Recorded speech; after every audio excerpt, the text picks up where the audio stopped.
廣東廣西，自有人類歷史以嚟，男人同女人係一個永遠講唔完嘅話題。究竟呢個世界係先有男人，然後先至有女人呢？抑或先有女人先再有男人呢？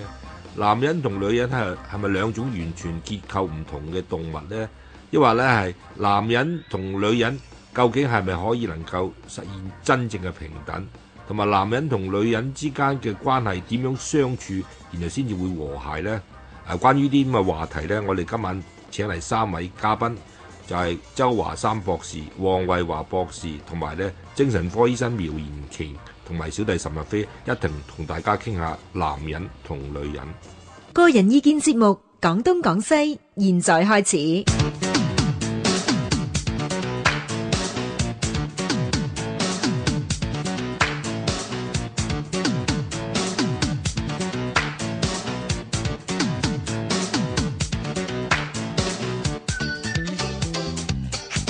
歡迎收聽星期2晚廣東廣西嘅人民風景。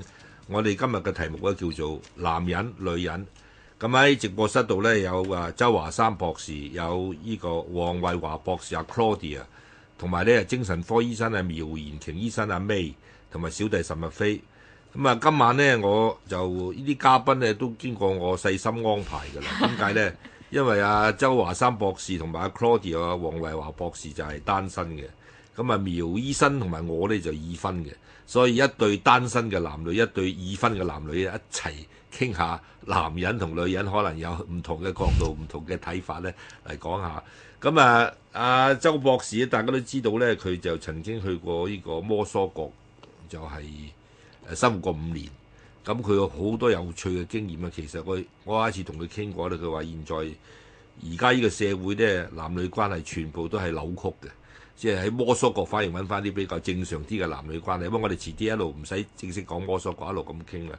但係我有個問題想問下苗醫生，聖經教育講話女人係從男人一條肋骨分出嚟嘅，你接唔接受呢個講法咧？但係我初信喎，我真係以為男人比女人少條肋骨度，其實好似而家解剖學證明係冇歧視喎，作出嚟喎。唔識答喎，係嘛？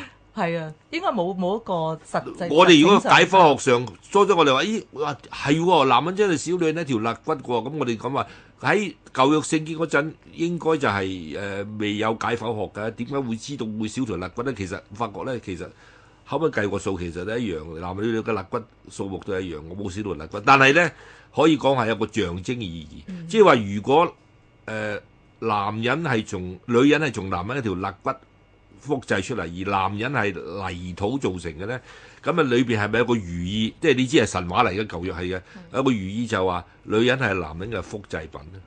嗱，呢啲係會好 controversial嘅，大家同唔同意？其實唔同意，唔同意啊！呢個年代好就唔係幾同意。呢個年代唔同意。但係如果正式講複製品係咪？其實阿苗醫生又從醫學觀點講啊，其實係咪女人複製比男人容易啊？因為個染色體唔同喎。係啊，應該係容易。同埋咧，如果你唔係有啲特殊嘅響胎兒受到啲荷爾蒙嘅刺激或者改變咧，出嚟應該係女性㗎，即係佢出嚟應該係一個屬於女性嗰個外表嘅表徵嘅咁樣出嚟㗎。咁男性反而係佢有一啲嘅特別嘅變化，咁先至會係出咗個男性嘅表徵咁樣咯嚇。因為嗰個染色體男人 XY 噶嘛，有一對啊嘛，23對有對唔同噶嘛，變咗男人比較難複製。嗰隻複製羊多利咧，都係雌性嘅，冇男性。所以我睇過一出電影話，因為男人比較難複製咧，所以一複製出嚟嗰啲複製人類全部都係女性社會，變咗一個女性為主嘅。一見到有男人多咧，就即刻要捉噶啦，當係囚犯嚟噶啦，已經根本嗰個唔係複製出嚟嘅，變咗捉出嚟。咁以女性為主嘅社會，阿周華山你講下，其實你摩梭國係咪？其實係咪男人多定女人多？人口係一半一半嘅，咁嗰個唔係一個權力關係嚇。關於複製品嗰度，我自己有兩樣嘢想講。第一就係、就我所知啦嚇，其實女性神學啊，即係 feminist theology 咧，對傳統嘅解經啊，即係釋經學有好多意見嘅。因為其實即係基督教或者猶太基督教啦嚇，或者聖經係出現喺一個好父權、男權中心嘅文化裏邊嚇，咁所以好多人好習慣咗用一個非常之男性中心嘅角度去睇聖經。其實聖經有好多好尊重女性，譬如耶穌基督有好多非常尊重女性，譬如對個妓女就係邊個冇犯過奸淫，第一個你帶即係掟第一個石頭啊等等，即係耶穌好多地方係非常非常尊重，包括妓女啊、女性啊等等等等。咁反而係我哋可能喺嗰個年代有好男性中心嘅角度嚇，咁所以呢個值得留意，呢個第一點嚇。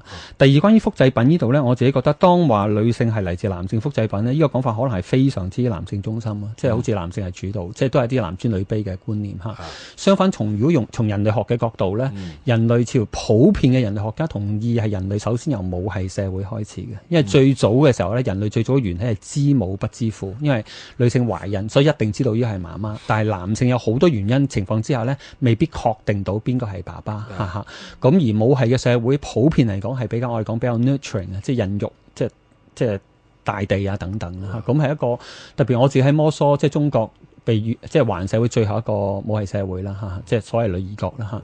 咁我好深刻嘅體會，嗰度係一個非常之分享嘅文化嚟嘅，即係個我嘅意思係好 minimal 好輕，係 we instead of me 嚇。咁係一個連仔女都佢哋可以唔確定邊個，唔分邊個係邊個，行街邊個有奶，任何女人都可以餵任何一個需要餵奶嘅 BB 等等，即係個好分享嘅文化嚟嘅。即係我去住嗰啲四合院，即係佢啲屋啦，四合院式啦。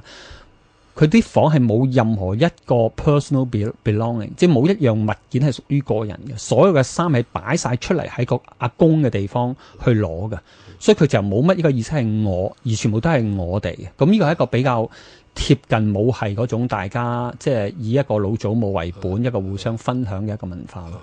嗱，我呢睇法咧就話用神話嘅角度啊，你呢個聖經裏邊講話呢個係女人從男人嘅肋骨出嚟。咁啊，女人係似於男人複製，但係我哋中國嘅神話咧就講做人嗰個係女媧採石補天，咁就變咗咧，男人係因女人而嚟嘅，因為邊個做人先？唔係話一個耶和華，因為耶和華個形象係男噶嘛，因為亞多係模仿耶和華形象嚟出現嘛，即係耶和華係男性啦。但係我哋講個女媧做人啊嘛，咁就變咗係一樣嘅。得不過其中有一個疑點。就話咧喺呢個神話嗰度咧，即係神話其實好有趣。有今次我哋講下神話都得，揾我開個 box。有一個疑點咧就話，女媧話係伏羲個妹，咁係咪真嘅咧？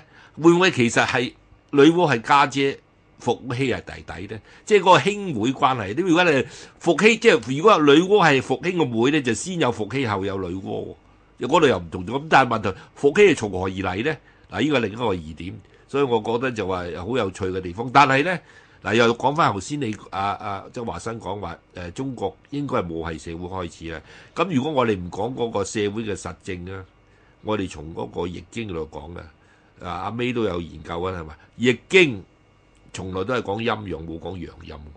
係喎，喂，有冇你聽過講陽陰？係陰陽係陰。係行喺陽之前，即係如果排名係有分先後嘅話，係女人。但係仲有另一個證據，大家又可以諗下，就係老子《道德經》裏邊所講，道生一，一生二生三。好多人只係記住嗰三句，就唔記得道生二生一生二生三之後咧，三生萬物之後咧嗰句就叫做萬物負陰而抱陽，充氣而為和。咁你睇住啦，我成日問好多學生。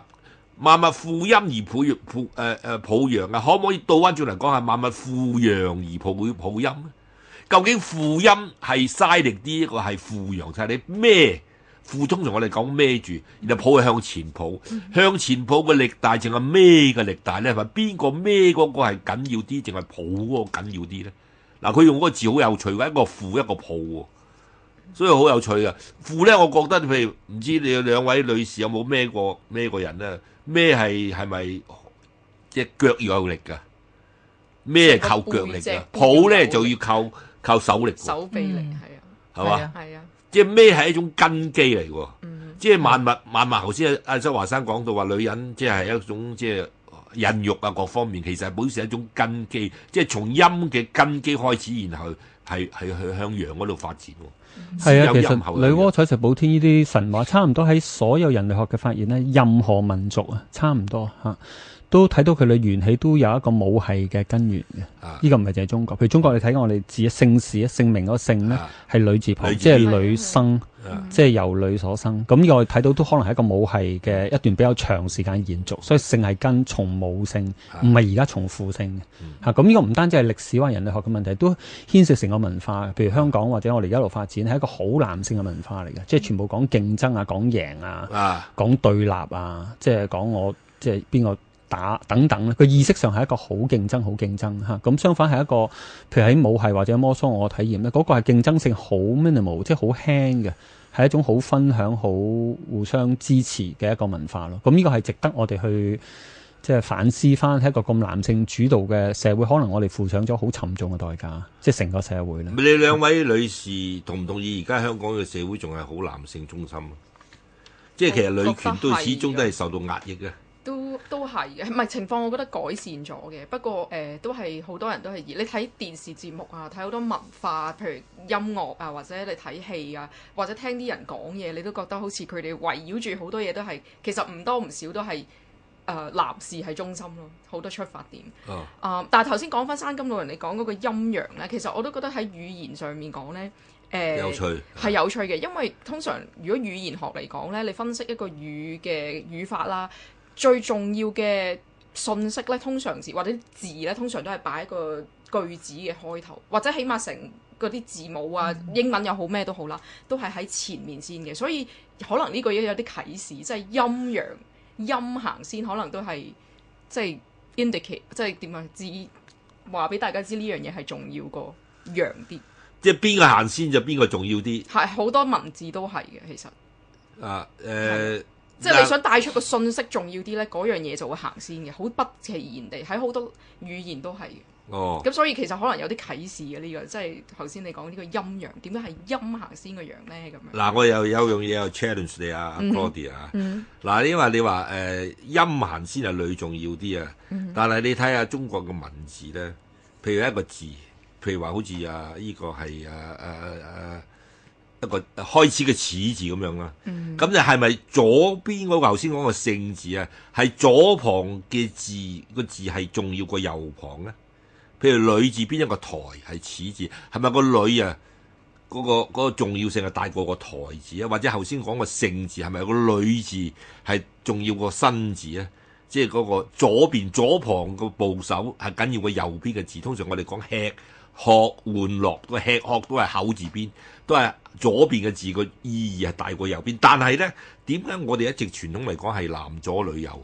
嗱，呢個講男女，又講左右啊？點解話從邊個角度嚟講？點解男人係屬於左，女人係屬於右？究竟係左重要定右重要咧？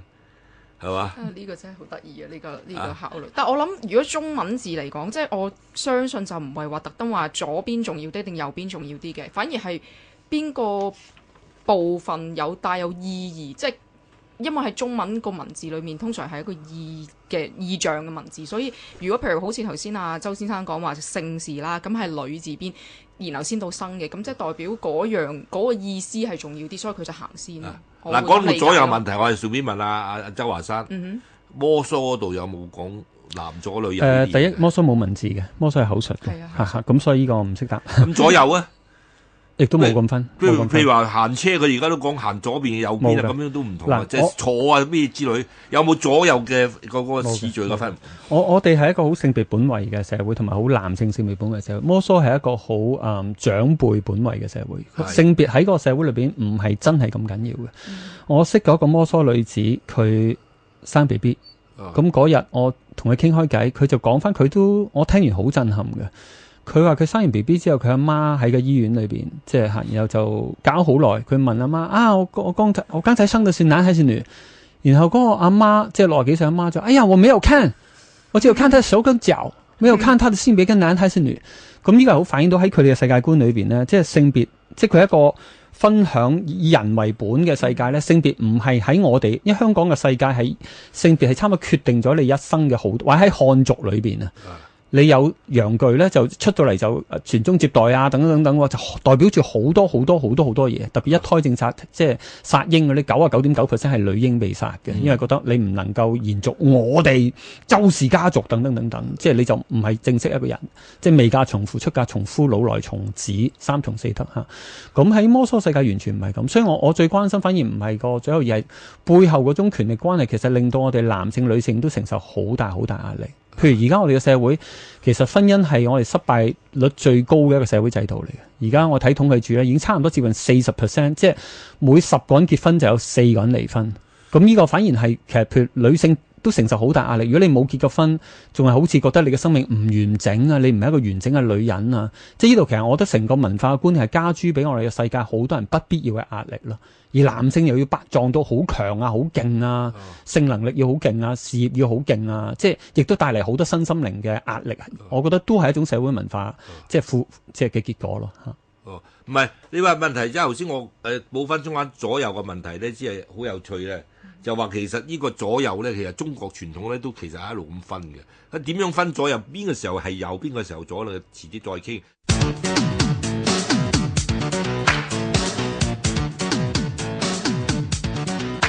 擴闊知識領域，網絡文化通識。星期一至五，香港電台第一台，晚晚同你講東講西。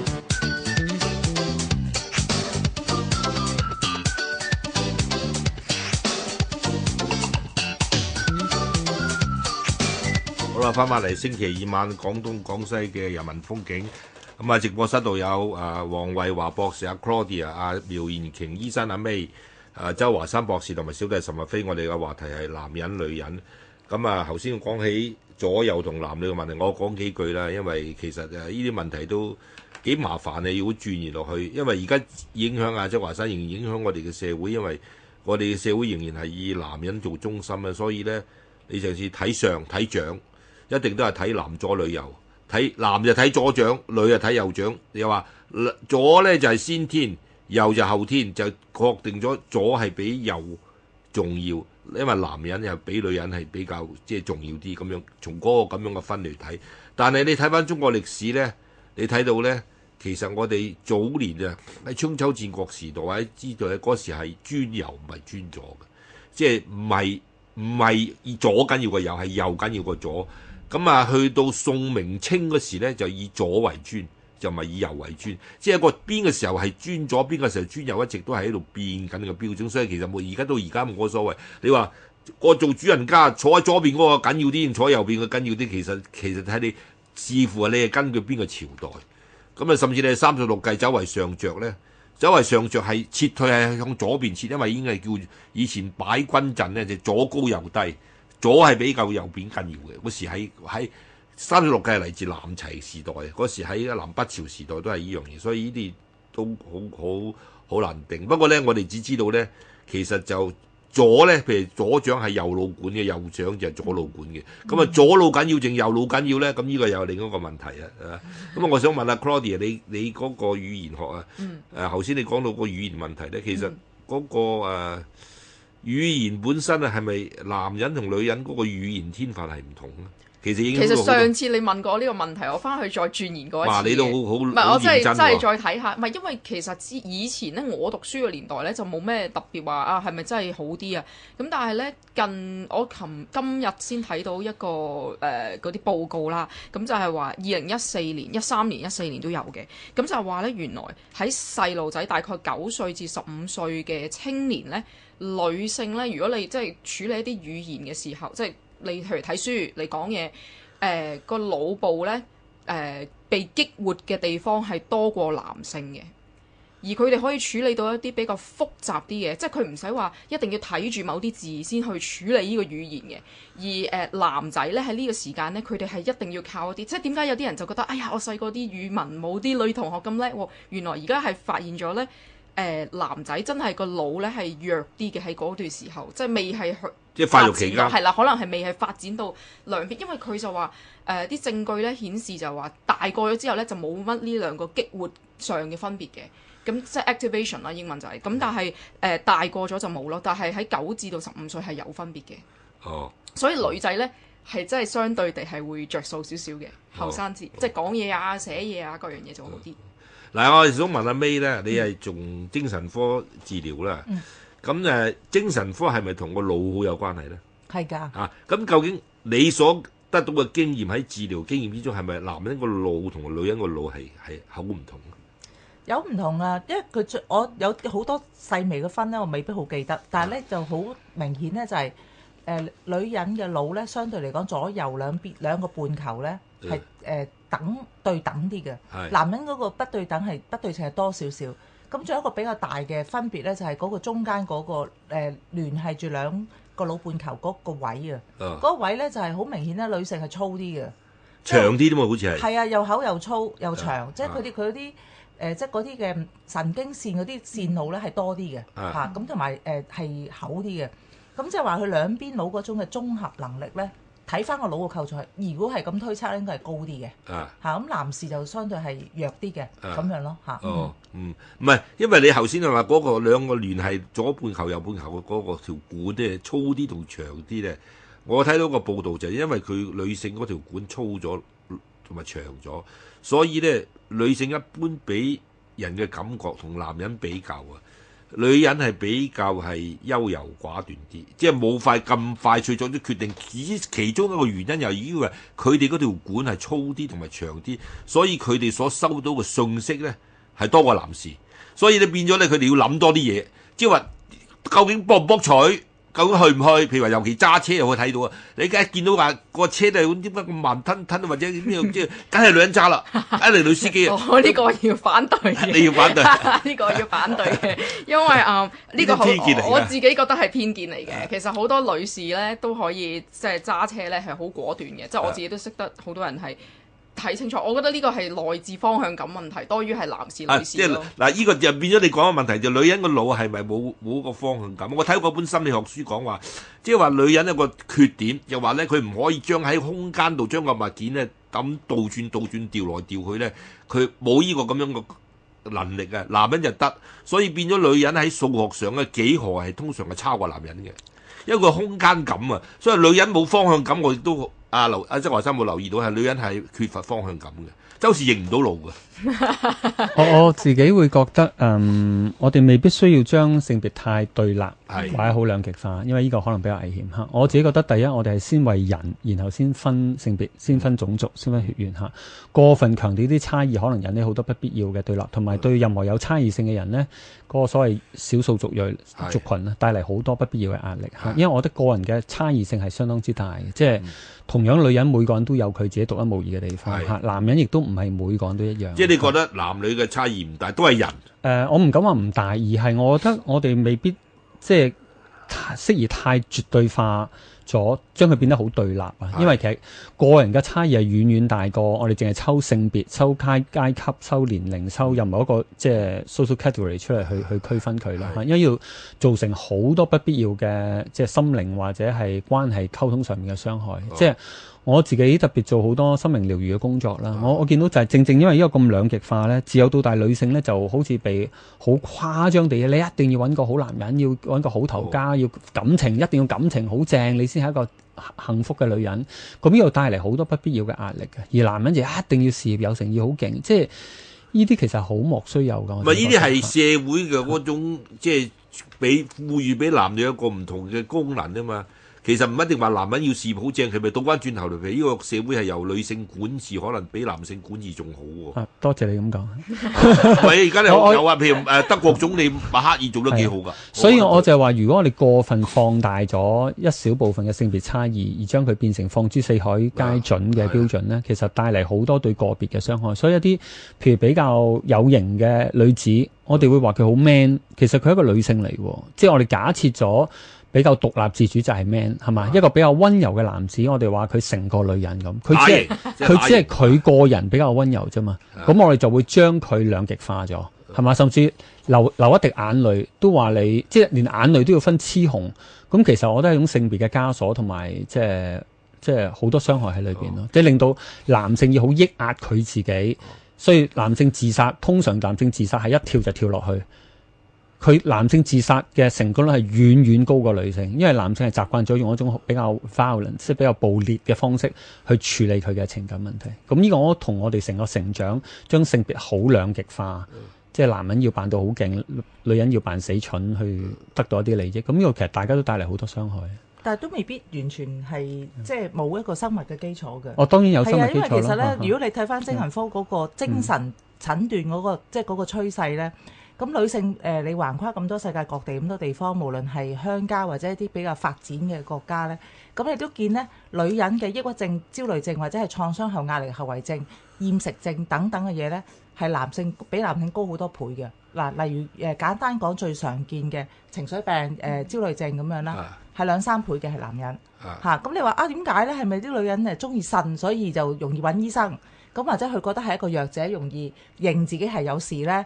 咁其實原來都唔係完全係咁嘅。咁於是有啲人就會覺得係女性嘅某啲嘅基因，或者佢嗰個荷爾蒙，佢一個周期性荷爾蒙嗰個上落啊，都令到佢有啲嘅情況咧係表現得係常見嘅男士。咁當然就唔係即係女士慘晒啦。咁男人有男人嘅問題，即係有男人之苦。咁亦都咧就係例如佢哋有啲嘅障礙會多啲，例如佢哋早期，例如係即係10零歲之前小朋友或者去到青少年，佢哋嘅問題係乜嘢咧？自閉症又多啲，專注力不足又多啲，曳又多啲，即係反抗對立嗰啲乜都多啲。咁咧呢啲變咗佢有時係就算係讀寫障礙都多過即係多過女仔，咁所以就幼稚園又蝕底啊，咁小學蝕底。咁本身係佢做出嚟嘅數據都係有個分別喺度。咁我諗生物嘅基礎上面係有一個唔同，咁但係咧問題冇話邊個叻啲，邊個唔叻啲，即係大家即係呈現出嚟個面貌係啲唔同咁樣嚇。唔係我諗有咗應該有社會上嗰個迫害，即係話一啲社會壓迫到男女要服從某種嘅規範，而造成對女性或者男性嘅傷害。譬如話男性一定要剛強，女性就可以溫柔。即係啲社會賦予咗佢哋應該唔需要有嘅功能，而俾佢哋必須要符合。但係亦都有頭先阿 May 講生物基因都係都可以接受嘅。譬如話你無可否認，譬如周華山你話女性同男人譬如生理上結構唔同，譬如女性有經期，咁據我所知經前經後都有情緒困擾喎。男人冇呢樣嘢喎，冇咗呢個咁樣嘅生理嘅個困擾因素，變咗佢哋嗰個即係受嗰種情緒嘅困擾嘅程度又減輕咗咯。嗱當然啦，即係生物當然係唔一樣啦，即係好多方面都唔一樣。只係如果我哋從一個社會嘅發展或者個人成長嘅角度咧，我會問就係有邊一個男人可以做嘅工作係女性做唔到？除咗生育，除咗生育，因為有邊一個工作係即係男人做緊而女性係做唔到？但係從進化論個角度嚟講，點解呢個咁樣嘅社會分工慢慢形成咗邊一種好似必然性呢？就因為早年事實上真係女人因為佢係生 BB， 咁好自然成為嗰個係養育哺育嗰個男性。頭先你話除咗生育啊嘛，咁但係事實上佢生出嚟佢要餵奶，男人冇呢樣嘢啊嘛。咁就係通常係照顧細蚊仔，一定係女人對兒女嘅嗰種關顧性一定大過男人，因為係從佢個肚出嚟噶嘛。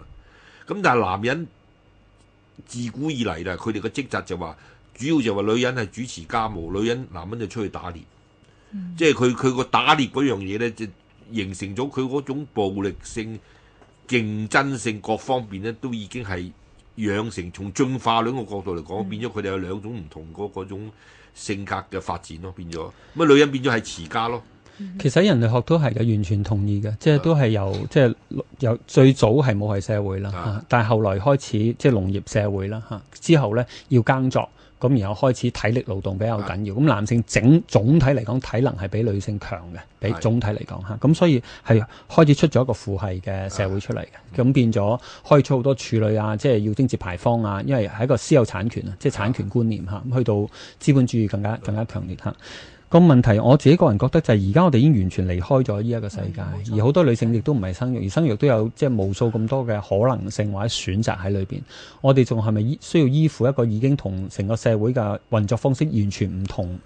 即係幾千年前嘅社會規範，仲而家係咪女性仲要紮腳？當時女性唔可以接受教育，所以我即係問翻個問題：如果已經冇任何一個工作男性做到，女性做唔到，基於乜嘢我哋就要咁強調男尊女卑，或者男人要理性，女人要感性？即係呢啲點解我哋唔可以多啲尊重嗰個人佢自己嘅選擇呢？其實我想問一問周博士呢個問題，就其實而家咧，反而你睇翻大部分嘅工作啦，其實好着重咩咧？好着重EQ 啦，好着重溝通啦，好着重合作啦。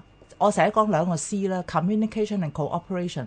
而我發覺呢啲其實女仔係勁啲嘅，即係我見過啲，我真係覺得啲女仔係勁啲。我教啲書咧，即係教啲港大嘅醫學生，覺得係女仔好係叻啲嘅。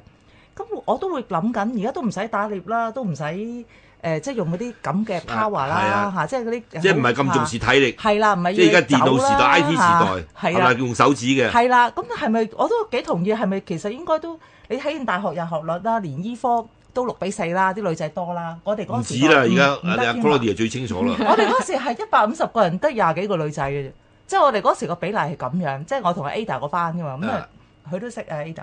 咁即係我哋嗰時係即係差好遠嘅。咁我諗緊都係咪你講嘅嘢都係一個我哋要考慮啊？我都有少少感覺，就係你頭先講嗰樣嘢。我完全同意啊！即係喺呢一個咁講 EQ 嘅年代，所有嘢唔係淨係即係用體力、體能一啲咁表面嘅嘢嚇嘅時候咧，其實我覺得呢個當然亦都唔係話因此哇女人要勁啲啊，女權駕馭男人咁，呢個都係一個男權嘅模式，用權力、用支配去競爭，即係唔係咁，而係會唔會我哋值得更即係可以成個社會更人性化？亦都更尊重每一個人，咁然之後更強調我哋大家每個人都發揮自己嘅功能，而性別唔一定係最重要嗰個區分，反而係睇你個人你自己嘅選擇。至於你男定女係咪必然成為一個絕對嘅基礎呢？咁呢個我覺得值得我哋去深思。不過呢個係最近呢20-30年前嘅20-30年間嘅事喎，因為據我所知呢，第一部微型電腦係出現喺1983年。即係佢哋而家不過都係即係30年到，咁但係之前呢，你譬如舉個例，自古以嚟呢，有一樣嘢係全部都係男性嘅天下，但係人類有無法之避免嘅，就叫做戰爭。一打仗呢，就係男人嘅嘢嚟嘅，唔係女人嘅嘢嚟嘅，全部即係佢哋覺得即係孤兒寡婦。係啦，打仗係咪係男人即係成個歷史嘅發展同戰爭係分唔到關係嘅。咁一打仗呢，真係男人嘅節為遊戲，就唔係女人嘅遊戲。女人即係嗌交嘅啫，唔係打交嘅嘛，通常。咁但係咧，到現在今時今日嘅戰爭咧，都係用手指撳嘅，因為用導彈啊嘛，用各方面啊嘛，即係依家手指撳得夠快，咁變咗唔同咗啦。即係但係不過都係20-30年嘅事喎。同埋飛哥你講戰爭，我覺得我哋更值得去問就係喺一個點樣嘅心態、點樣嘅文化、點樣嘅價值觀、點樣嘅意識形態，令到戰爭可以發生咧？係咯。從性別嘅角度，如果係從性別角度就係因為係男人嘅社會，然後先至會出現戰爭。係咯，所以中外古今都係咁樣。係啊，咁如果從呢個角度，我哋係咪繼續捍衛男權文化，令到呢個戰，即係令到第3次世界大戰會發生，還是我哋鼓吹一個性別比較融和、比較兼容、比較尊重？根本令到戰爭呢樣嘢係逐步有一日喺人類裏邊可以消失。但係如果周華山，如果你譬如話，你會唔會覺得你去過摩梭國，你覺得摩梭社會係比而家我哋摩梭國以外嘅社會係平和好多？好多倍啊！好多倍添，好多倍啊！佢哋未聽過精神病，佢哋唔理解香港點解會有精神病，佢聽都聽唔明啊！係和諧多好多，譬如強姦啦，我花咗好長時間解釋強姦，佢哋聽唔明。佢就聽唔明咩叫強姦，我用咗好多時間去解釋，咁佢就點解咁會強姦？強姦係男人嘅 problem，唔係女人嘅 problem。嗱，唔係性別嘅 problem，而係一個暴力，一個我唔尊重你嘅身體。你係從屬於我，我係習慣咗男性主導，身體就係我。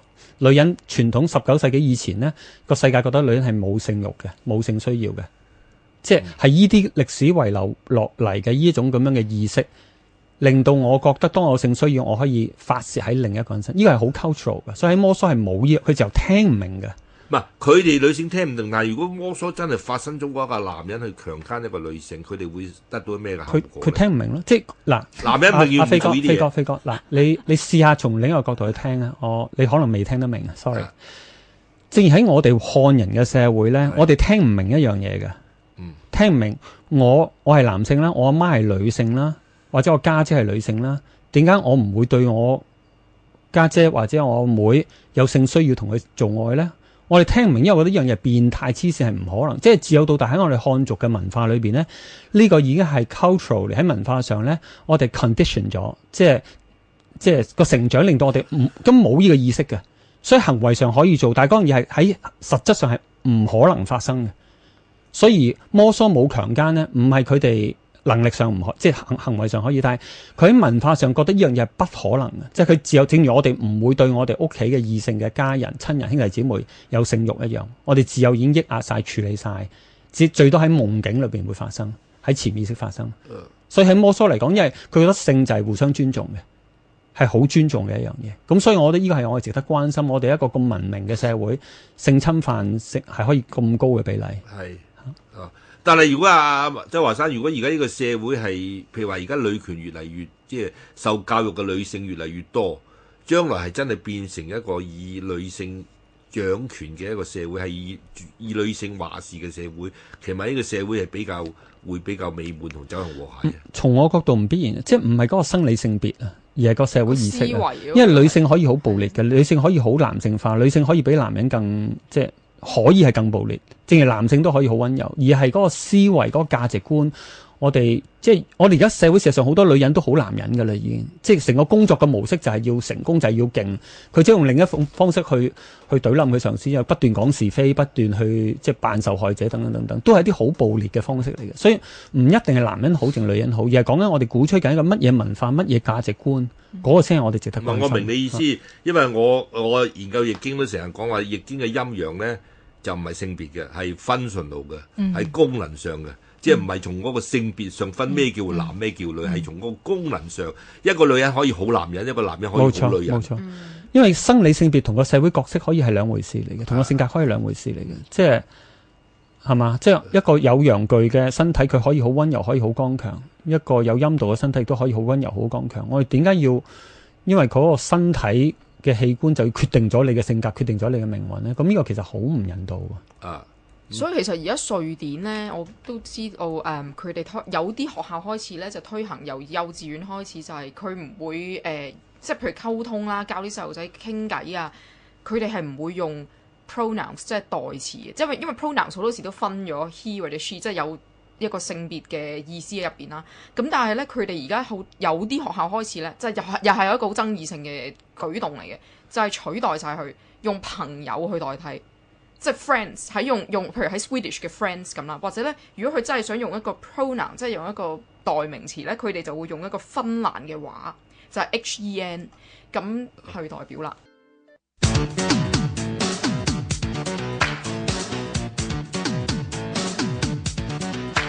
擴闊知識領域，網絡文化通識。星期一至五，香港電台第一台，晚晚同你講東講西。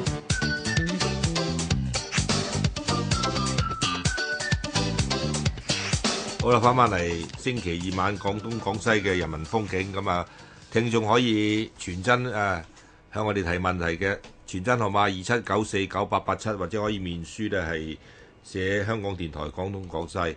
咁啊，直播室度有周華山博士，有苗延瓊醫生，有黃慧華博士，有 Claudia 同埋岑日飛。咁啊，我哋面書呢有個聽眾問大家問題啦，就話有冇研究報告研究一個雌雄同體嘅人啊？究竟佢係傾向男定傾向女？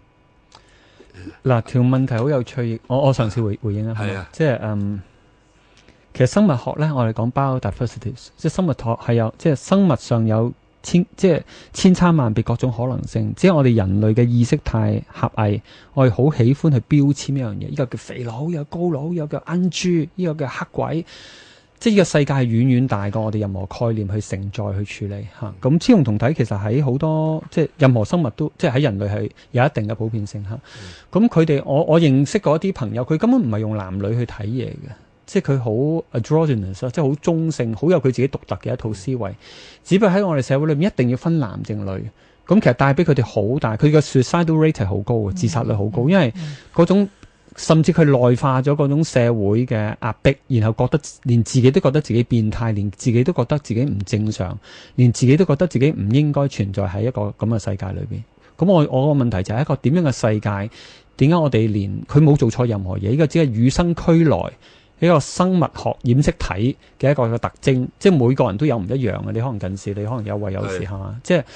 咁即係，所以我之前講每個都唔同咯，同埋佢哋好多時唔係用性別去分一啲嘢嘅，唔係咁睇嘢嘅，所以嗰個角度係好唔同。我哋太習慣，我係女人就要點點點點，我係男人就要點點點，呢個可能係本來冇一物嘅。但係我奇怪就話呢個聽眾點解佢一定要問呢個問題啊？點解一定要分？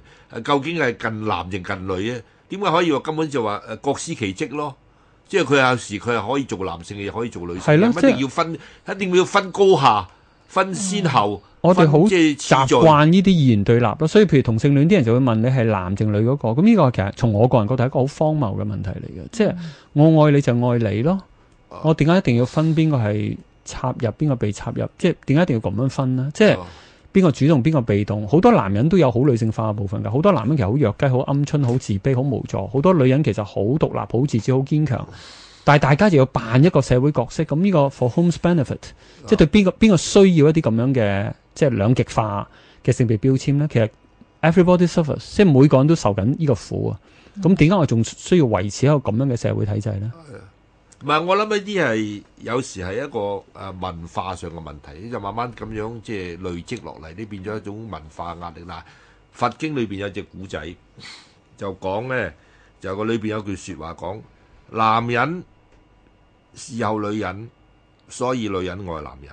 嗱，我想問兩位女士，呢句説話你覺得有冇問題？男人伺候女人，所以女人愛男人，呢個係佛經裏邊嘅故仔嚟嘅，係嘛？冇問題啊，好正常啊，係嘛？男人伺候女人，所以女人愛男人，係嘛？所以因為佢男人伺候女人啊嘛，男人伺候女人，嗱佢冇一定所以佢係男人伺候女人，女人愛男人，即係嗰個次序嘅分法點樣啊？所以你唔覺得有咩問題㗎係嘛？但係呢句説話咧，據我哋個歷史學家咧，因為過咗身嘅一個好偉大歷史學家陳寅恪嘅發現咧，就呢句説話嘅佛經譯到做中文就冇被翻譯嘅，因為唔合中國傳統。即係中國傳統話冇搞錯啊！男人伺候女人，嗱呢個就係性別二分啦。只有女人伺候男人啫嘛，男人伺呢個係印度嘢嚟噶嘛，印度嘅傳統啊嘛。呢度傳統譬如冇話男女有分先啊，但係喺中國文化嘅傳統咧就話男人伺候女人，即係成何體統啊？即係從來都係女人伺候男人啊嘛，本來係好啱嘅喎。女人男人伺候女人，女人愛男人，咁喺女性嚟講有咩 what's wrong？佢就唔掂啦。所以佢一陳寅恪佢睇嗰啲好多翻譯咧，好多喺翻譯到咧，佢就稱走唔譯呢樣嘢，唔可以譯，都唔可以用住。仲有一樣嘢，陳寅恪又發現咗，因為喺印度有個偉大嘅女尼姑咧，就好出名嘅。咁咧就話，但係喺中國嘅文字度咧，佢出家嘅因由係掩蓋咗，冇被翻譯，唔提啊。佢犯咗咩事咧？因為呢個好重要，佢點解會出家？就因為咧，佢以前喺印度社會啲男女關係比較即係我哋叫開放啊，即係好雜啦。咁咧就變咗就係話呢個係一個女人咧，佢同個女都嫁咗俾一個男性。咁咧佢事後就發覺原來嗰個男性咧係佢個仔嚟嘅。哦。即係佢唔知啊！即係啲性關係亂晒嘅時候咧，佢唔知道佢嫁俾個丈夫咧，佢同埋佢自己個女都嫁咗俾同一個丈夫。但係嗰個丈夫原來係佢以前好多年前同人生咗個仔嚟嘅。咁佢呢件事發現咗，佢覺得好內疚、好悔疚，所以佢出嫁。但係呢件事咧喺中國嚟講係不被翻譯嘅，亦覺得係大逆不道，完全接受唔到喎。完全係我相信大部分中國以前一定接受唔到。係嘛？呢度所以係一種儒家文化過出嚟，呢啲叫大逆不道嘅嘢咧，叫唔譯添啊！直情唔敢譯啊，或者唔想俾人知，所以就有啲咁樣嘅好特別嘅嘢喺度出嚟啦，係嘛？咁生咁耐又想問一個問題，我好耐之前聽過咧，就話究竟觀音係男士定係女士咧？因為早期咧就有人即係佢成日整到啲相都係好女性化噶嘛。咁但係有啲人即係我對佛學啊道嗰啲我唔係好熟悉啦，所以我想請教下你。咁究竟其實係咪真係觀音呢個形象或者呢個仙係其實係男士嚟嘅咧？佢早年嘅形象係男性，因為已經喺敦煌發現到，因為敦煌嗰啲佛像係比較早啲咧，係男有鬍鬚嘅。咁咧就係由後來去到唐朝係適應咗呢個係中國社會嘅需要，而就使觀音咧變咗女性化。但係其實都唔緊要嘅，因為嗰啲我哋喺佛學嚟講叫相。觀音有33種相啊嘛，唔同嘅形、唔同嘅模式，佢有唔同嘅相，所以問題就話你唔好執着個相，你主要執着佢根本係男士係女唔重要嘅根本。咁但係咧就如果你講歷史嚟講，係早期嚟講佢形象係男，但係為咗適應中國社會嗰個女眾嘅要求，所以將佢由男變女。即係都係改嘅啫，其實係改哦不過係上嚟嘅，唔係嘅男上女上唔緊要。但係雖然係咁啦，係咪即係話我哋講翻男性女性，佢哋而家呢個社會啊，唔知你幾位覺得係咪喺香港嚟講我尤其注意到啊，係咪嗰啲婆婆係化落嗰啲公公咧？即係孤獨老人啊，通常都係男人，好少話女人。你有冇發現到啲婆婆通常都聯群結隊嘅喎？即係話係比較即係冇男人。佢哋聯群結隊，但係佢哋可能聯群結隊嚟呻啲生活嘅唔開心。呻都係好事係咪阿 May？都好啊，即係其實你人與人之間有一個即係彼此之間有得傾啊，有個對象聽你講啊，咁我諗都係好過你一個人咯。但係我成日覺得佢哋有時可能大家互相影響，即係好似細路仔咁，即係有啲 peer pressure 啦，即係大家互相個群輩嘅壓力都好大嘅。即係譬如我聽嗰啲婆婆就係、你可能同人哋去旅行，咁你要買啲嘢就覺得自己唔好失禮啦，因為即係唔代表我唔窮嘅。咁跟住可能另外阿婆咧，隔離車嗰個就覺得阿黃師奶都買咗啲咩，我又要買，即係佢哋有啲無形呢啲壓力。所以我覺得你話老人，我覺得普遍中國人嘅社會咧冇分男女，我自己感覺啦，即係由我呢個世代睇咧，佢哋都係大部分都係寂寞或者唔開心嘅，我覺得。我自己覺得，如果從孤獨，我同意阿飛哥嗰個觀察，就係因為我成個性別結構咧，即係男性好習慣獨立啊，或者只有被逼學獨立或者扮獨立啊，先至覺得 man 嚇。咁所以男性一般嚟講中意傾訴啲嘢嚇，唔中意傾訴，好唔習慣同人傾訴。咁然後男性好多時我哋嘅情感嘅需要咧，係不自覺投射或者投注依賴咗女性去幫我照顧嚇。我見到啲男人啲底褲到30歲40歲都係以前阿媽幫佢買，而家老婆幫佢買，所以男人叫佢老婆做阿媽嘅嚇，即係咁。所以到好多時長大咗之後，但係女性好習慣係一個 sharing， 即係傾。咁當然亦都有剛才 Claudia 講過，可能去到 gossip 啊或者 peer pressure 亦都會出現嚇。咁所以到老嘅時候咧，譬如你去酒樓咧，你好少見到一個女人去飲茶，而一個人坐喺度飲茶，10中其9都係男性，咁呢個係男性好習慣嘅模式嚟嘅。咁所以如果從孤獨感嘅角度咧，或者孤獨嘅狀況咧，男性我諗比女性普遍咗好多嚇。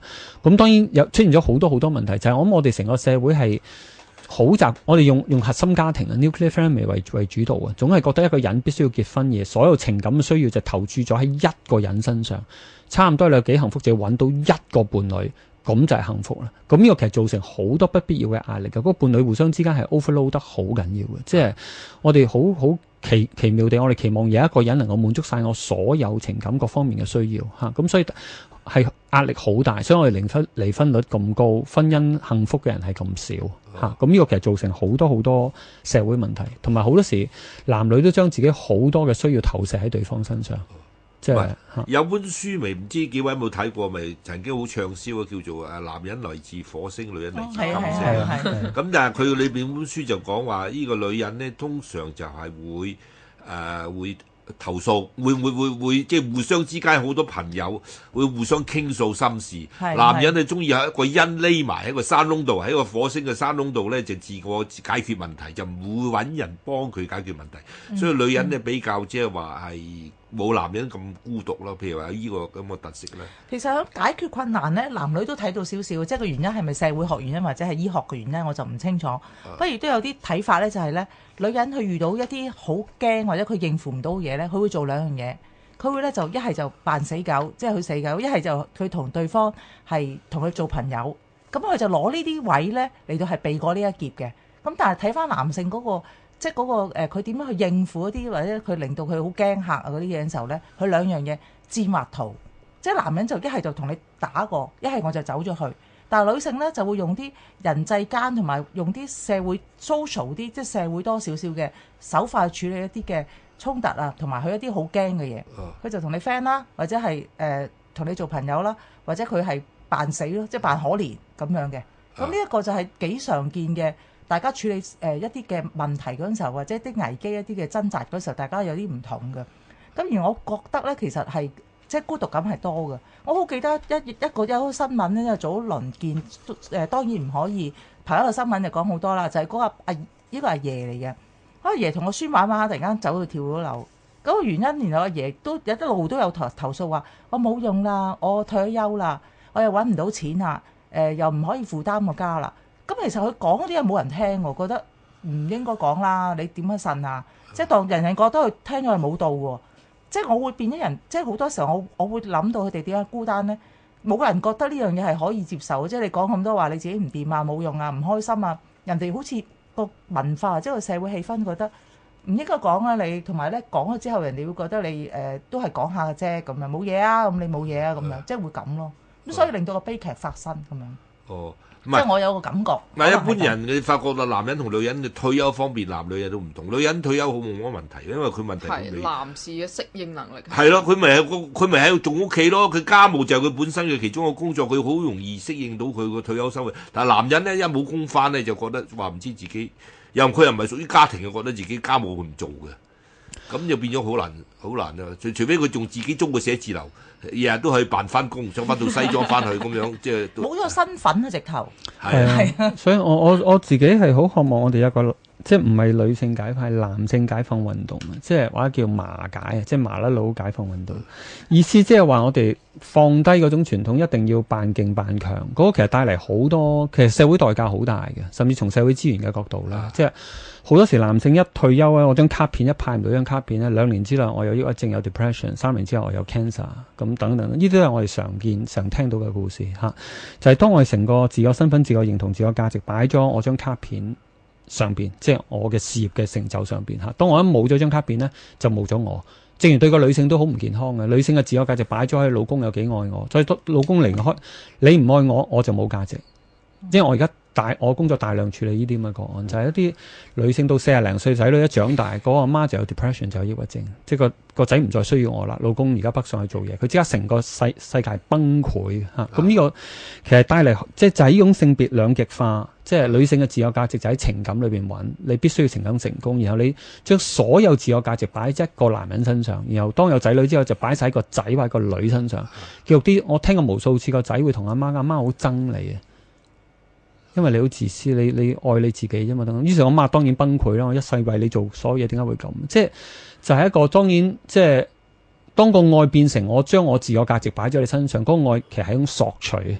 即係阿媽需要做偉大母親，透過呢個仔你讀書叻，我肯定翻我作為女性嘅自我價值。所以其實我哋成個性別嘅兩極化咧，對男同女都帶嚟好大嘅傷害。啊，男人又變咗就好重視個卡片啊，變咗即係話係嘛？咁但係其實女人其實係咪即係話如果好似話女人好依賴個家，咁係咪而家啲女人離咗婚係好俾人投以歧視眼光嘅？你哋所以我諗而家呢個年代應該好冇咗咯，已經好咗少少。起碼我覺得我嗰輩嘅人就好咗啲咯。即係我都識得有啲即係聽講過離婚婦人。係啊，我同輩嘅人，我直情係可能幾年前冇人覺得有咩問題。以前就係一個問題。我就唔係好覺咯，可能佢哋會係辛苦啲湊住1-2個小朋友，咁但係可能佢哋有啲過幾年又有個第二段嘅感情啦，咁所以可能而家年代唔同咗就會好啲啲。我自己嘅觀察，我自己嘅經驗就依然見到問題都嚴重嘅。我自己個人嘅觀察咧，因為我都幾即係見到一啲離婚婦人都係受到一啲相當大，我自己嘅觀察或者經驗咧，相當大，即係嗰個過程嗰個傷痕累累嗰種接受唔到嗰個歇斯底里，係因為佢社會投以佢一種奇異嘅眼光，因為佢自己過唔到。其實已經分唔到噶啦，已經分唔到嘅。即係因為我哋太自幼到大，我都係飲社會嘅奶大，都係一種社會意識灌輸咗。即係佢已經冇一個意識，已經去到個地步。當老公走咗，佢唔再要我係邊個咧？即係因為佢成。但如果佢自己有份事，咪冇事。會好啲，會好啲。你識嗰啲朋友，其實佢自己有份職業㗎嘛，多數都有份職業。佢有自己身份啊嘛，所以佢唔覺得離婚係回事。但係如果嗰個女人係樣都靠晒個老公嘅話，個老公一走咗，佢就變咗乜嘢都冇晒。我同意嘅，喺傳統嘅世界，離婚根本係不可能，冇辦法想像嘅，因為女性喺經濟同埋權力、社會空間上完全100%依靠喺男性身上。佢根本冇一個 social status。如果在傳統古代中國社會啦嚇。咁所以喺現代社會都係嘅，即係如果係個男性係主要個 breadwinner 的話咧，即係經濟靠佢咧，咁我對女性係多重嘅打擊嘅。如果佢事業上係好成功咧，所以而家其實女性主動分手嘅比例相當高嘅，即係唔一定係男子主動分手嘅，即係因為女性已經讀大學，大部分大學生係女性嚟嘅。我又已經攞2個 PhD， 我做咩要靠你啫？係嘛？你再唔尊重我，喂大佬，而家出街食飯我請你喎。You shut up，即係成個權力關係而家有好多微妙嘅變化喺裏邊。不過我有一個問題咧，就我見到好多即係例如單身，但係又比較都上咗年紀嘅女人咧，其實佢哋又慘過啲單身但係又有一啲地位或者有啲賺到啲錢嘅男人，嗰啲叫鑽石王老五，但係你唔會見到咁樣叫啲女士，冇錯，佢哋壓力好大咯。冇錯，我覺得係慘啲。陣間先翻嚟先同你講下鑽石王老五嘅問題。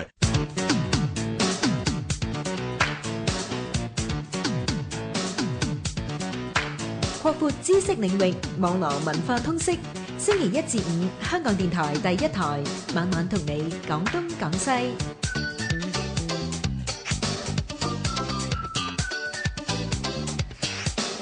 好啊，翻嚟最後一個環節，廣東廣西嘅人文風景，我哋嘅題目係講男人女人。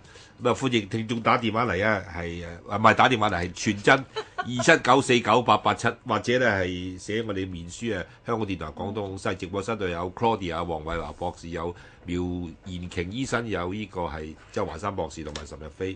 咁啊，頭先阿 May 講起咧就鑽石王老五啊。即係好似男人咧未結婚咧，就始終有個即係特權，有個矜貴。女人咧就冇一個鑽石，好似而家唔係叫王老五，而家流行嗰個叫剩女喎。係咧，係嘛？即係電視出現好少個剩女。其實阿 Claudia，其實而家啲女性單身係咪始終喺個社會度都受住一啲壓力啊？我諗喺華人或者 Asian 啦，即係亞洲嘅社會嘅女性係比較受壓力嘅。即係譬如你睇下美加啦，或者歐洲方面，佢哋係好獨立，即係佢哋覺得35歲之後先考慮呢樣嘢，即係佢哋覺得係一個好個人嘅選擇問題，而唔係壓力問題咯。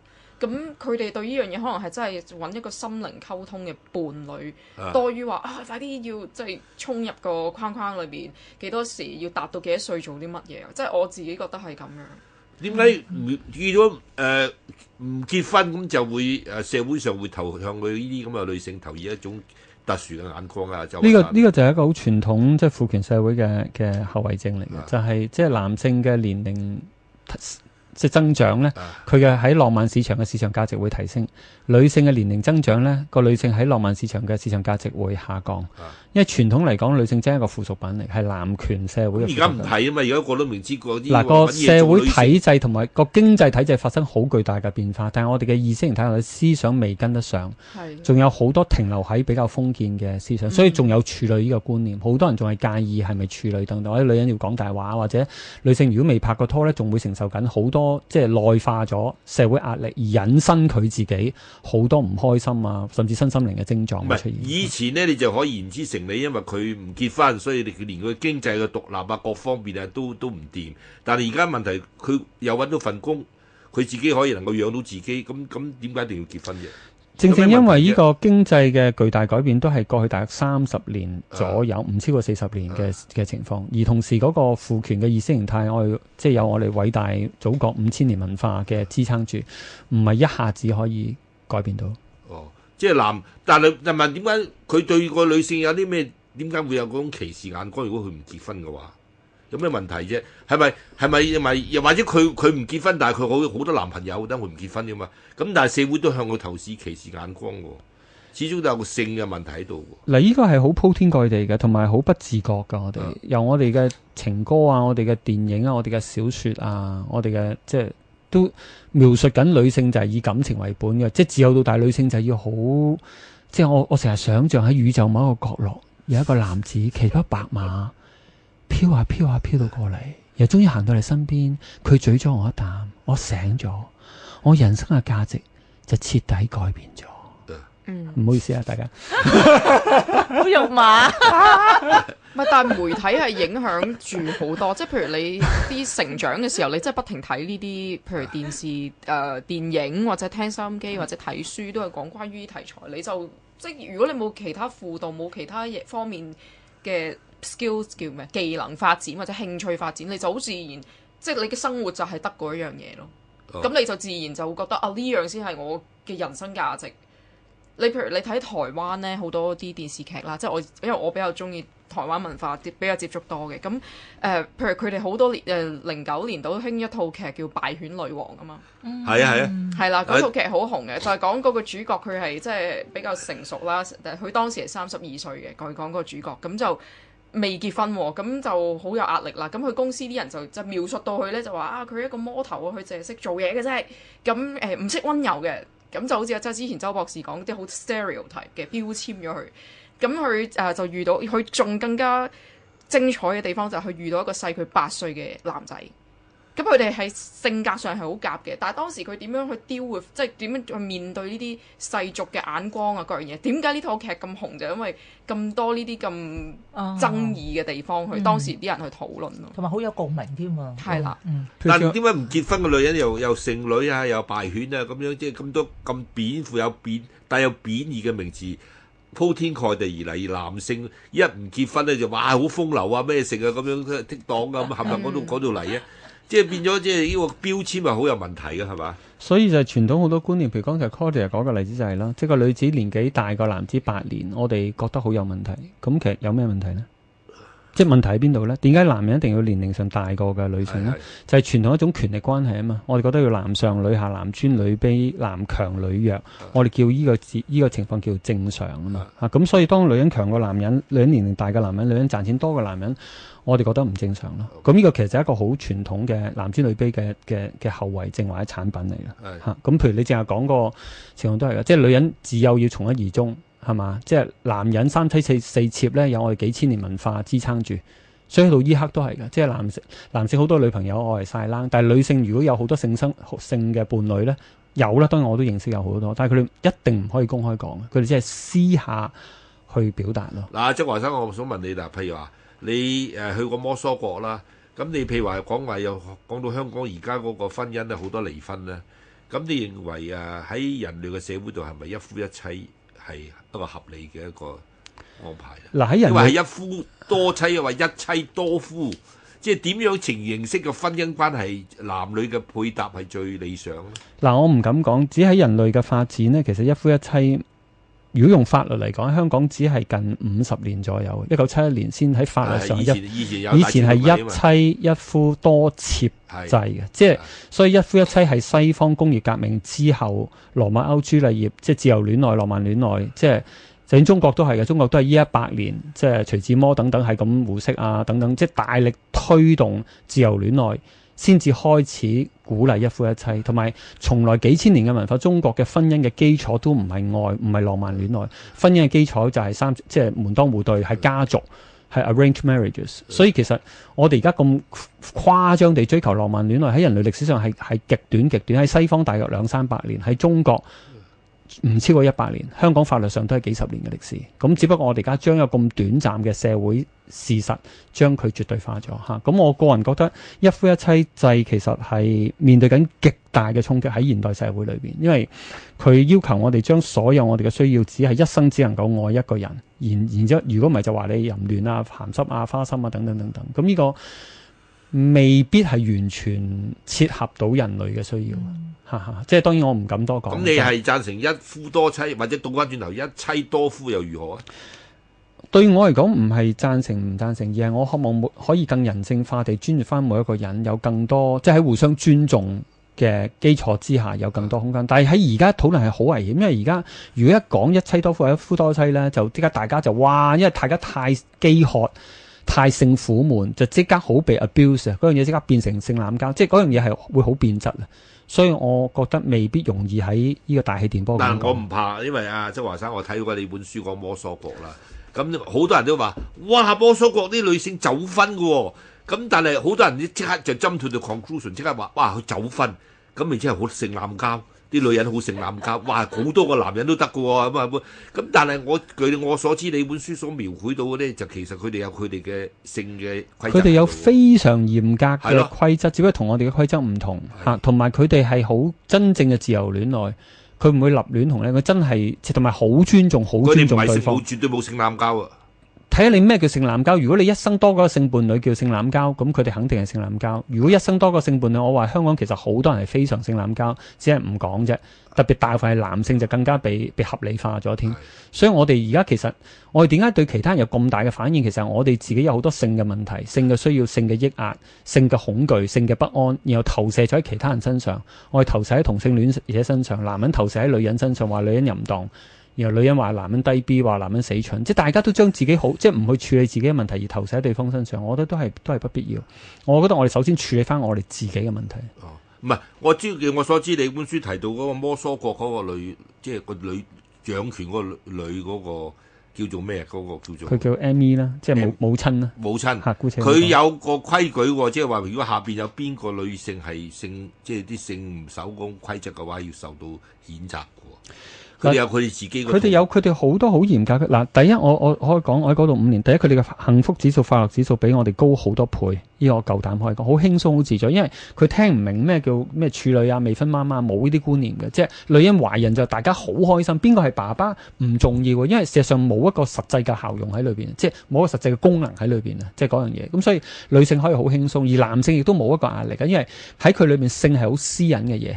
即係性同個生活係完全分開，我哋嘅社會咁痛苦，因為性同個經濟係分唔開嘅。即係我哋點解啲人唔離婚？因為我有層樓咯，我仔未長大咯。但係對佢嚟講冇問題，因為仔係永遠係跟阿媽嗰邊去住噶嘛。咁所以本身大家已經可以話係即係分開咗。所以如果依然能夠維持到個關係喺摩梭走婚嘅體系裏邊呢，一定係好愛對方。而佢哋完全即係從呢個角度，佢哋唔係性濫交，因為當佢年齡中年之後呢，通常佢哋有一個比較穩定嘅伴侶。係一般嚟講都有一個比較穩定，呢個比較符合人性嘅。即係我哋年輕嘅時候比較花心，其實男女都會有比較好奇啦，至少即係 vanity 啦、虛榮啦、炫耀自己啦。但係當我哋長大之後，我哋唔會再追求一啲即係日日去揾一個新嘅俾你，你都悶，你都即係唔知我哋做乜。即係人可以變一隻動物咁樣，係嘛？都想有一個比較情感嘅交流、心靈嘅交流，呢個係人性嚟嘅。即係可唔可以咁講？譬如話你摩梭國啲女性走婚咧，就話唔係可以話佢係性濫交，但係佢可以多過一個性伴侶。我會話因為伴侶咧冇錯都係佢真係愛嘅，即係佢冇限定佢只係愛一個人，嗰個愛超過一個以上。冇錯冇錯，係嘛？嗱喺佢哋嘅體制裏邊一定係愛，因為佢哋係好強調互相尊重呢樣嘢嘅，即係冇得強迫嘅，佢哋冇嗰樣嘢嘅。即係如果其中一方唔中意咧，即刻就會 stop 噶啦，嗰個關係。呢個第一。第二，我哋咁中意話人性濫交，因為我覺得我哋太性抑壓啦，可能係我哋啲慾望投射嚟㗎，將我啲我哋好想做但係唔敢做、唔肯做、好驚嘅嘢就投射喺其他身上，就不斷去講，透過評論、批評、談論其他人過程，其實得到好多性嘅滿足性嘅宣泄咯。所以我哋咁中意干涉其他人嘅感情生活，其實係反映我哋自己感情嘅空虛苦悶。其實阿 May 啊，你做一個已婚嘅女性啊，你覺得女人結咗婚同女人冇結婚，其實嗰種生活啊同埋嗰個認識啊，對女性嘅角色係完全唔同。即係話要湊細蚊仔同唔使湊細蚊仔嘅女性。咁啊，我又覺得已婚同埋未婚咧，就未必爭好遠。但係有小朋友同冇小朋友咧，就爭好遠。係。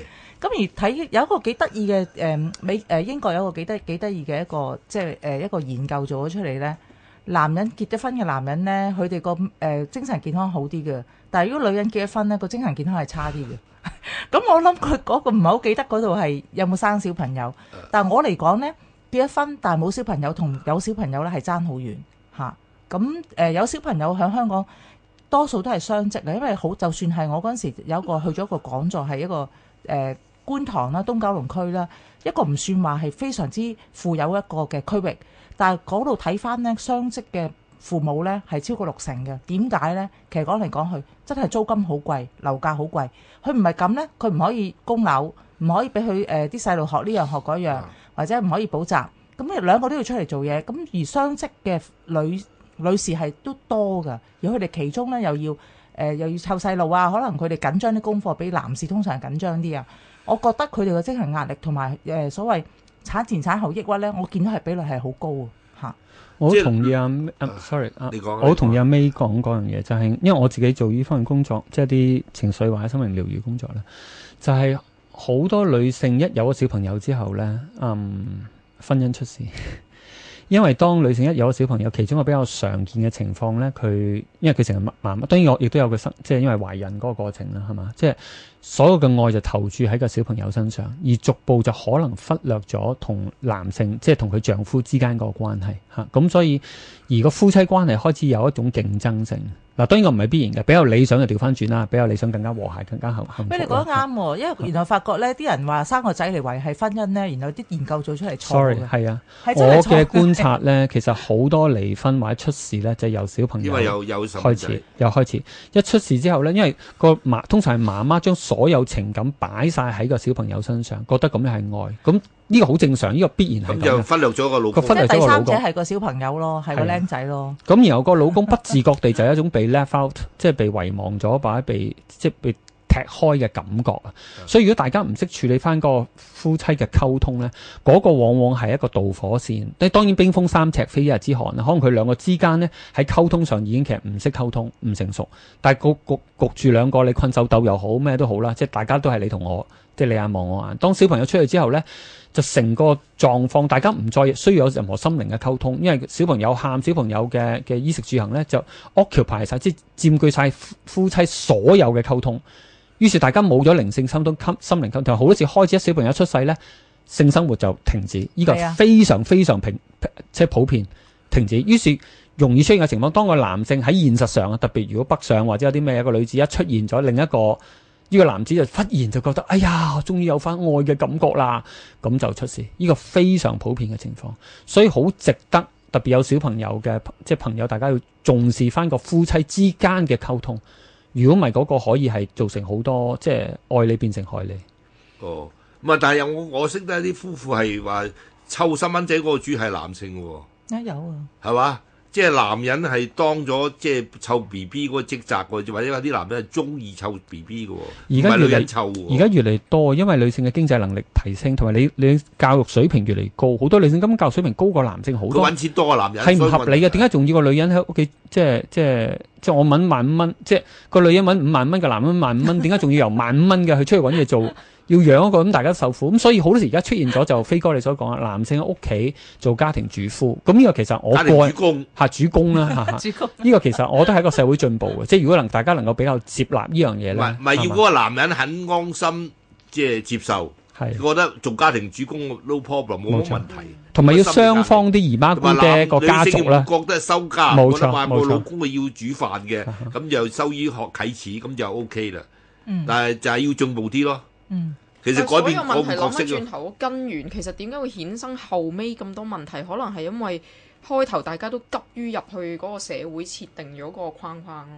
即係講翻就係好似開頭話幾多歲要達標做某啲嘢，咁就算嗰個人可能唔係即係你好睇，起碼喺當時唔係最夾嗰個人啦。咁可能你就因為要急於去即係達到社會對你嘅某種期望，或者對你屋企人對你嘅期望，或者乜嘢都好啦，朋友之間嘅壓力。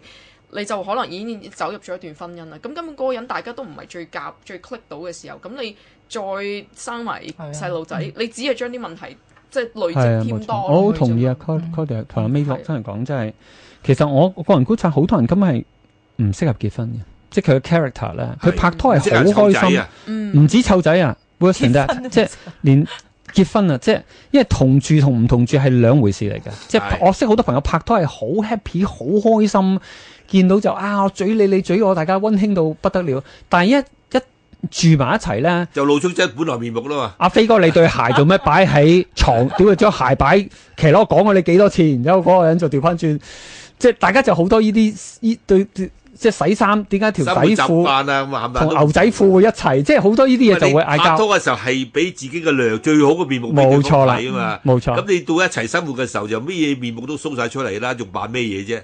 拍拖嘅時候就扮嘢啦嘛，你一生活嘅時候就冇嘢扮噶啦。所以如果我哋唔再強迫或者再覺得結婚先係完整，特別對女性嚟講咧，其實可能減少咗好多人類嘅悲劇。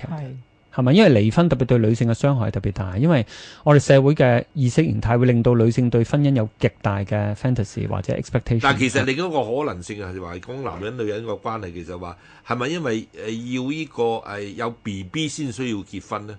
如果冇 BB 嘅時候，點解要用一個結婚證明書嚟證明大家要一齊嘅？喺古代社會係因為而延續啦家冇需要啦，其實好咁係啊離婚辦離婚咁容易，咁冇錯要大家唔需要。如果冇 B B 嘅話，點解要叫你 B B 意思？即係個 B B 需要有個名分啊嘛。你唔可以話好似喺而家社會度一個冇父母冇母親冇父親嘅名分，甚至嗰個財產嘅繼承啊，冇錯全部都要需其要。實主要係一個產權問題嚟嘅，係咯喺即係傳統嘅社會你冇細蚊仔點會結咩婚？即係咩意思啫男性係咪要真係代表結咗婚就可以一淨可以能夠廝守終身，從一而終啦。而家呢個社會已經唔存在啦，所以有咩需要結婚啫？同埋你睇下而家即係又係另外一個爭議嘅話題，就話即係之前啲人即係好多地方都話平權，即係同性戀人可以結婚啦。咁有啲人就好反對佢哋結婚啦，亦都有啲人好反對佢哋要領養啲小朋友嘅。但係你諗下，其實有時好多小朋友喺所謂正常即係一男一女嘅家庭出嚟，佢哋未必幸福㗎喎。咁如果嗰兩個同性戀人士佢哋真係好愛嘅小朋友嘅，咁而家有啲人就話點解唔俾佢哋即係領養，即係做一啲孤兒呢？咁即係呢個亦都係一個可能即係價值觀上嘅一個挑戰咯。我覺得現代嚟講，即係而家尤其是愛爾蘭最近通過咗啦，因為佢哋係最後一個國家去咗呢個罪啦，因為以前佢哋係基係一個罪嚟噶嘛，喺愛爾蘭尤其是天主教國家，但係最近呢幾日佢哋咪即係個個都好開心，因為佢哋公投，即係 through 一個 referendum 之後公投啦，就係咯，係人類歷史上第一個國家以公投嘅形式係通過公投形式通過咗咗同性嘅婚姻，所以其實對人類社會都係一個好大嘅衝擊。好啦，咁我哋講講聽晚嘅題目。咁啊，聽晚咧就阿文傑、華馬恩賜同埋我咧就講一個題目咧，就喺香港都好多人都留意到嘅，叫做偶像崇拜。咁啊，最後咧我哋播翻首歌，就係唔係跟住嚟嘅節目，我哋要講係吳啟榮講嘅那些年那些事。